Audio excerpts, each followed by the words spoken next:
Hey everyone, Mucklick here, and today is Friday, June 24th, and we are expecting two different batches of patch notes today in relation to Guild Wars 2. One of them has come out, so it is entirely possible that there will be another video later today. The first one is called World vs. World Update for June 2022. Let's just dive into it.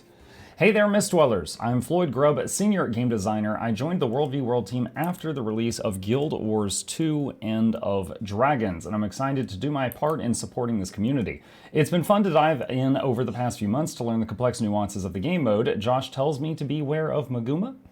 Yes, Maguma has a reputation for being very, very terrifyingly good.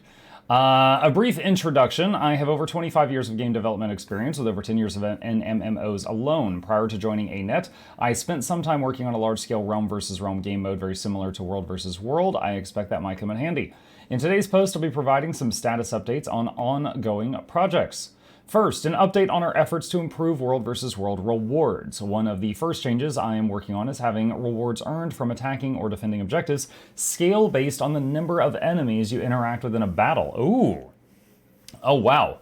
Simply put, fights against other players while attacking or defending an objective will result in that objective being more rewarding than it is today. This is a step toward our goal of rewarding individuals for active participation in World vs. World. Flipping an undefended objective won't be any less rewarding, but now there will be a stronger incentive to rumble. I like that. If you want to run around on your own, you still can, and you'll get the same rewards as before. A lot of people that run around in World v. World aren't doing so for their rewards. They're just doing so because they like to, assassinate people. So this isn't going to affect them in any way, but yeah, this is definitely going to draw people to congregate into like bigger fights. Speaking of rewards, here's a preview of a new World vs. World exclusive full weapon set that's in development. Once they're ready, we plan to add them as rewards for participating in future World Restructuring betas. Oh, it's like concept art. I love concept art. Let's see, staff, greatsword, sword, dagger, axe, hammer, bow, short bow. I like that they look like they're compound.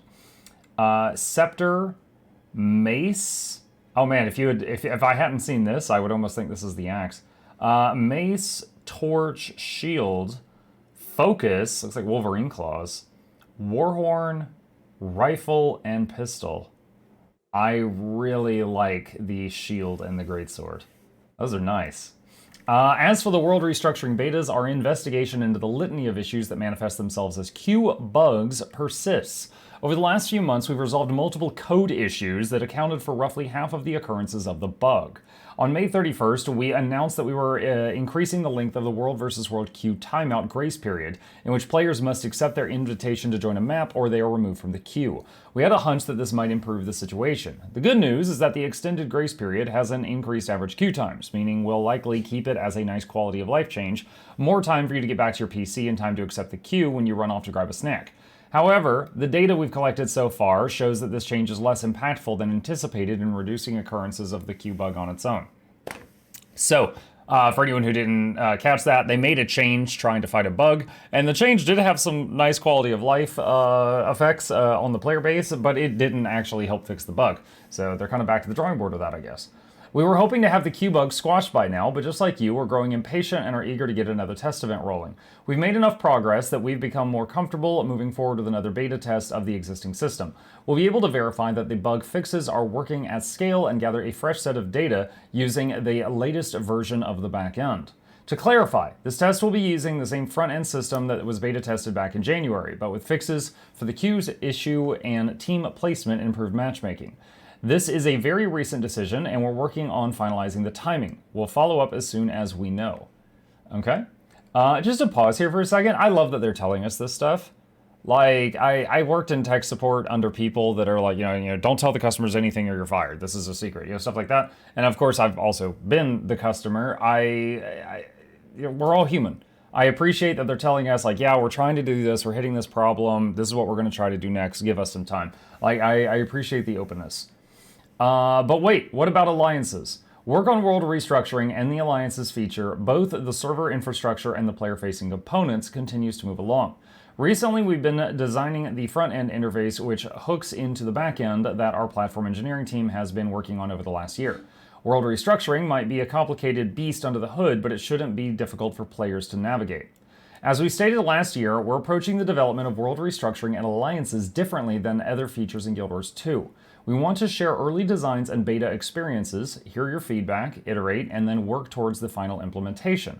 Not that anything is ever final in game development. This approach will help ensure that we're developing the right solution for the community. It's easier and less costly to change course at the beginning than it is at the end. Very true. Today, we're excited to share some of our internal development, user flows, and interface mockups for alliances, including creation, invitations, removing guilds, and more. Please take a look and let us know what you think. This image shows how players will select the guild they want to represent in World vs. World alliances. This is mostly what's in-game already, with some added user interface improvements. We got a few images here. So this page is a work in progress and not final implementation of World v. World Restructuring. Yeah, okay, let me just say that again. This is a work in progress. Just to try to quash as many future comments as I can. This is not the final version. We're just looking at where they're at right now.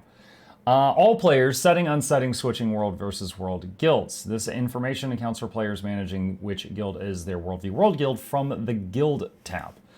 So of course, going into the game, here's the guild tab up here. You could choose which guild to represent right here. They're going to be adding a little bit more to it. So guild panel, switch active alliance by switching World v. World guilds. Players can set a guild as their current World v. World guild by clicking on the guild and pressing the Set as World v. World guild button. A World v. World guild icon will appear for the active World v. World guild. Once a guild is set as a World v. World guild, the button switches to the Unset World v. World guild button to give players the option to unset the current World v. World guild. Alternatively, players can also switch by clicking on a guild not currently set as their World v. World guild and clicking the Set as World v. World guild button when it appears. If a player switches their World v. World guild, it may also switch their alliance status, depending on whether the guild has an active alliance associated with it. This will affect the appearance of the Alliance tab, which will return to the initial info screen when there are no active alliances. See Alliance Onboarding for more information on what the initial info screen will look like. Guild panel for switching World v. World guild confirmation. Set World v. World guild. Are you sure you wish to set your World v. World guild to guild name ABCD? This action will switch the currently assigned alliance. The current alliance will be represented on World v. World until the next matchmaking session. I was thinking about that. I was hoping to see that because I was like, surely you can't just be like losing a fight and then just like change guilds to swap sides. So it kicks in the next time they redo matchmaking, which is once a week. Newly selected World v. World guilds will be represented after the next matchmaking session. Players will receive a confirmation message when switching World v. World guilds when they are currently in an alliance. Hey, new drinking game. Take a shot every time Muck says World v. World during these patch notes. Probably not. I don't think you would survive. This confirmation should explain to the player how this action impacts them, e.g. steal the change won't apply in World v. World until the next matchmaking session. Okay. All right, this image shows the process a guild leader uses to create an alliance. All right. Guild leader creates an alliance. Has the player selected their World v. World guild? If no, select World v. World guild info with alliance info pop-up appears, and then player selects World v. World guild. If yes, the alliance information pop-up appears. Player submits info, guild capacity, name, tag, gold cost, alliance is created. New battle group appears in the list. Guild chat notifies guild members that the guild is in a battle group. Guild capacity is no longer able to be changed.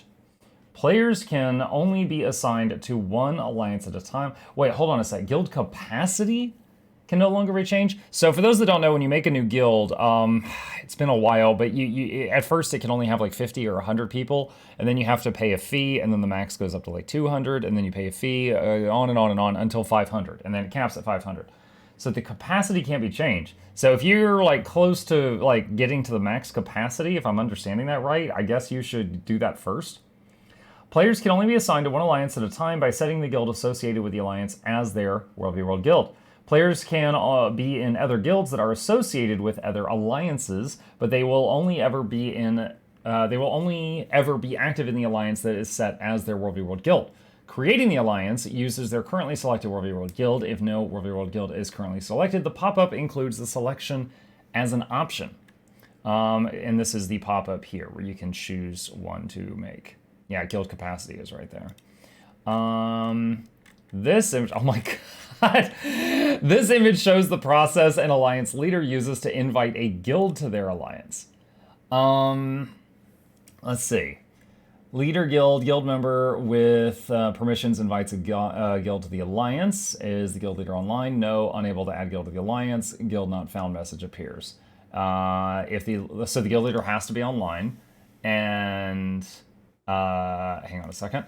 If yes, is the alliance full? Yes. Unable to add. No. Okay. Chooses guild capacity. Guild. Okay. Let's see. Can I? Oh man. It's difficult to see. They uploaded this with a very small font. Hovering over player names shows the same tooltips that are seen in the guild panel. Sorting functions carry over from the guild panel. Account alliance. Selecting the alliance in the list will show the Leave Alliance button. Otherwise, the button is not visible. Invitations. Alliance members with permissions can invite other guilds. Any player in the alliance can be assigned alliance permissions. Alliance can send invitations with capacity ranges from 1 to 500 until it reaches the 500 capacity. Pending invitations will show up in the guild stats as pending with the player number showing, and the guild leaders can see the players in the guild statistics as pending. Selecting a guild with a pending invitation will show a cancel invite button located where the remove guild button is in the mockup. Okay, makes sense. Guild statistics, individual player info. Only player members will have selected that guild as their WvW guild. Info to be shown last active in WvW Day and Contribution panel. Guild capacity, the alliance caps at 500. Okay, so if you could have 5 small 100 size guilds all combined together, and then they fight against a 500 size guild if they wanted to do that. The alliance can adjust the capacity numbers freely in the alliance panel if they have permissions. This way the alliance and guild can see the capacity for everyone to be informed. This also makes it so that an alliance can make the capacity smaller for a guild if their activity is lower without kicking them. Okay, and these are some examples of some of the pop-up messages. Alliances set for the guild capacity for the guilds they are inviting. Invites can be sent with a capacity ranges from 1 to 500 players per invite until the capacity limit is reached. If there is enough capacity for the invited guild, default to the current capacity of the guild in the pop-up. Guild capacity will surpass the alliance capacity. If there isn't enough capacity for the invited guild, then the alliance is unable to invite that guild. The alliance will need to communicate with the guild if they need to adjust their capacity. Okay. Next are several screens showing various cases of leaving an alliance. Oh my god. Okay. This information accounts for the creator-owner of an alliance having permissions to remove the leader or guild from the alliance. The leader guild alliance creator selects leave alliance, confirmation window pops up, the alliance leader confirms it, will the alliance be empty? If yes, that battle group is deleted. If no, the alliance ownership is transferred to another guild in the alliance. The leader guild is removed in the alliance. Alliance chat updates with leader guild leaving and ownership transfer, and the chat input no longer allowed in the alliance chat log. If the creator or owner is removing the leader guild, players can manage the alliances they have permissions for by selecting the alliance for the account alliance list. Since members with permissions can include members of other guilds, only the creator owner of the leader guild has the option available to remove the leader guild from the alliance. For alliance creators or owners, selecting the alliance they created or own in the account alliance list will show the Leave Alliance button. Selecting the Leave Alliance button will remove the alliance from the leader guild and transfer ownership of the alliance to another guild.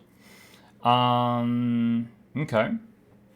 I'm having flashbacks from some time in World of Warcraft where we had a guild leader basically just quit the game, and we were unable to access anything that required guild leader permissions for like months before the GMs could step in and like move it to someone else. So it's good to see that they've already thought of a few things, like moving ownership over if certain conditions apply. And then this is a screenshot of the Remove Guild confirmation pop-up, which appears whenever the owner or creator of an alliance selects Leave Alliance. Okay. Is this all the same? Is this the same image 3 times? This is for this is for removing other guilds in the alliance. This is for the leader guild leaving the alliance, and this is for the leader guild leaving the alliance. Okay. That's it for today. We're looking forward to reading your thoughts on the mockups above on the official GW2 forums. Whew, okay. Not usually describing flowcharts when I'm reading patch notes. All right. This is cool. This is cool. One, number one, I'm glad to still see open communication with them. They just started that in the last like year, it feels like, and it's very good to see it continue, and I hope it continues to do so. This new weapon collection looks awesome. I really like the change where the battles that have the more people in them are worth more. I think that's going to get people to congregate to battles that might have been more intimidating before. I think that's a good thing. Reminds me of Planet Side. Planet Side was a game that I used to play that used to do that. Yeah, I think that's a good thing. I think that is a good thing. The alliances, bottom line, they're not ready yet. They've made a lot of progress. They're still working on it, and there's a lot of data here if you wish to reread anything I posted. As always, I will have a link to it in the description down below. Yeah, that's what we've got right now, and I will... Yeah, that's all for the World v World update notes for today. We're expecting another set of balance notes coming out later today, so if you haven't seen it already, there may be another video up on the channel, or if not, there will be one as soon as they release those notes. See y'all next time.